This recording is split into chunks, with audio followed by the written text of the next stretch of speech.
po sa inyong lahat. Ang pamagat po ng aming presentasyon ay ang bunga ng tunay na pagkakaisa. Ngayong araw, ating matutunghayan ng kwento mula sa isang simbahan. Kamakailan, inilunsad ang isang programa na humahamon sa bawat miyembro na maging aktibo sa soul winning. Ang pag-anyaya ng mga bagong tao sa simbahan upang makilala ang Diyos at lumago sa pananampalataya. Pareho ng layunin ang dalawang grupo. Ngayon, ito'y ating matutunghayan.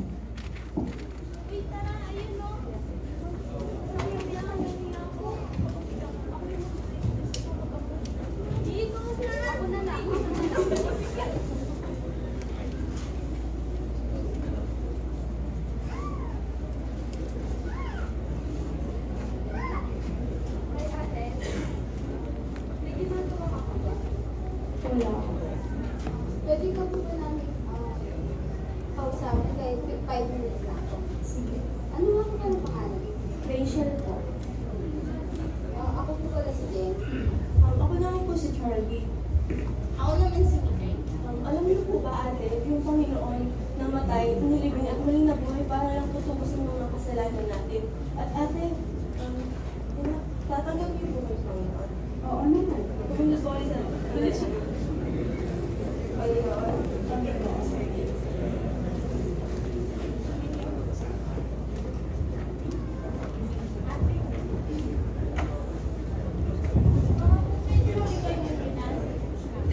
Saan po banda yun?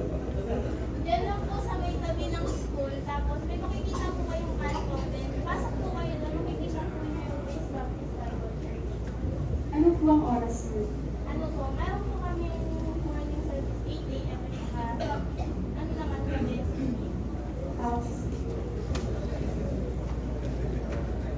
Darating kaya si Rachel? Wala ba tayong bisita? Oo nga eh. Dito ka na si Ba. Uy, pala siya.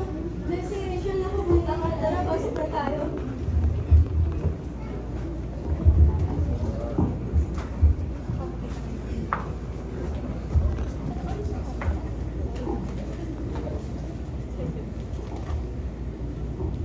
Tumayo po tayong lahat at i-welcome ang bawat isa. Awitin po natin ang 1 John 4:7 and 8. Beloved, let us love one another. 1 John 4:7 and 8. Tumayo po tayong lahat at magsara po tayo sa ating panalangin. Amen. Wait, tara, may meeting po pala tayo. Nakikita mo ba yun? Si brother dito? Yung poging family na rin.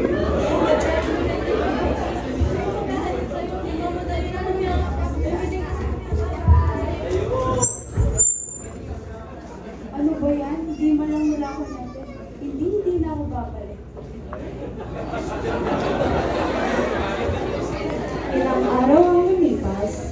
Uy, di ba may fellowship tayo mamaya 3? Tara po tayo si Rachel. Ito lang, hindi lang natin. Tao po. Rachel? Ibitahan ka namin sana sa fellowship namin mamaya 3. Pwede ka ba? Hindi ako pwede. Madami pa akong gagawin. Ano mo ang gagawin? Nalaba ako. Mamamalancha ako. Ay, sige, magsigla lang. Bye! Sa kabilang banda naman,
disgrasya. Ayan, sige. Sakay ka na. Sige, mag-pray muna tayo para di tayo ma-disgrasya.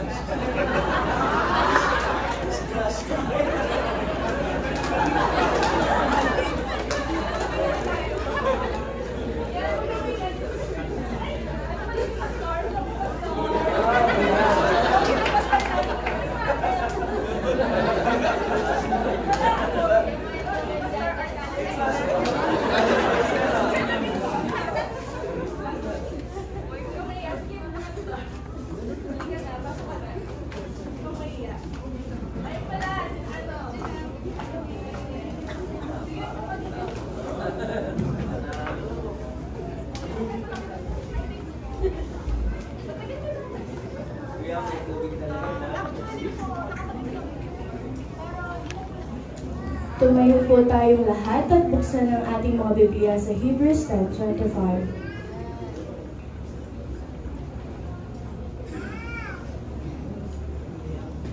Tayo po ay magsara sa panalangin. Amen. Thank you, ha. Dito sa tayo sa pupuntahan. Sana makabalik kayo dito yung unang pupunta. Invite na natin ulit sa free fellowship naman sa Tuesday. Mga 5. O kaya sa wala. Pero pupunta. Ito lang siya, no?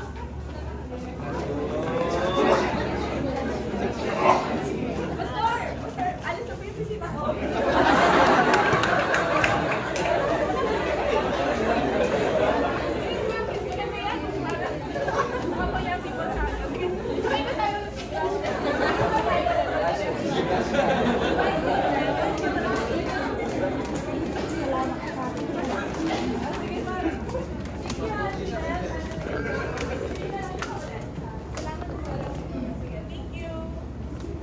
Ilang araw ang lumipas,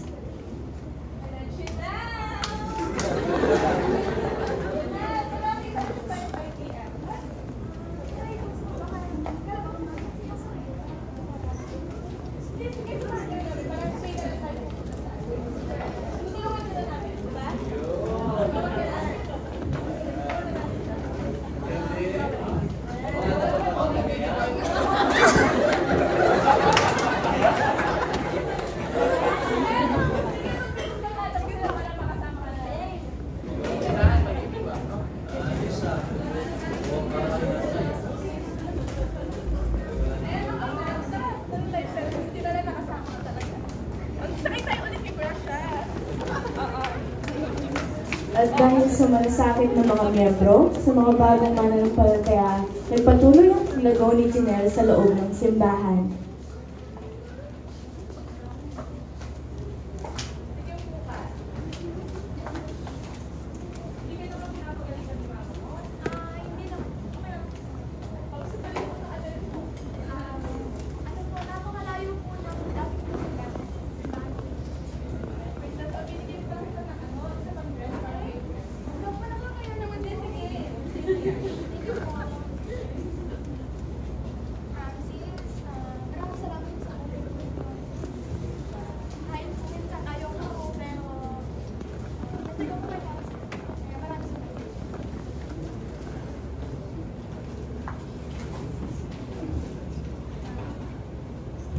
Narito po ako ngayon sa inyong harapan, bunga ng paghayo at pagmamalasakit ng mga kapatiran.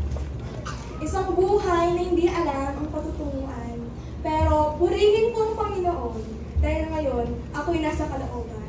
To my pastor, to my pastor's wife, to also winners and disciples, and also to all members. Thank you so much po. To God be the glory. Congratulations. Atin na matunghayan ang bunga ng malasakit, paggabay at pagbibigay ng oras, pagmamahal, suporta at minsan ay sa pinansyal upang tunay nating maipadama ang ating paglingap. Ang pag-aakay ng kaluluwa ay hindi nagtatapos sa simpleng pag-iimbita. Ito'y mas lumalalim sa pamamagitan ng patuloy na pagpapakita ng malasakit at paggabay sa mga bagong mananampalataya. Tunay ngang may bunga ang pagsisikap sa ganitong gawain. We are the Flourish Group.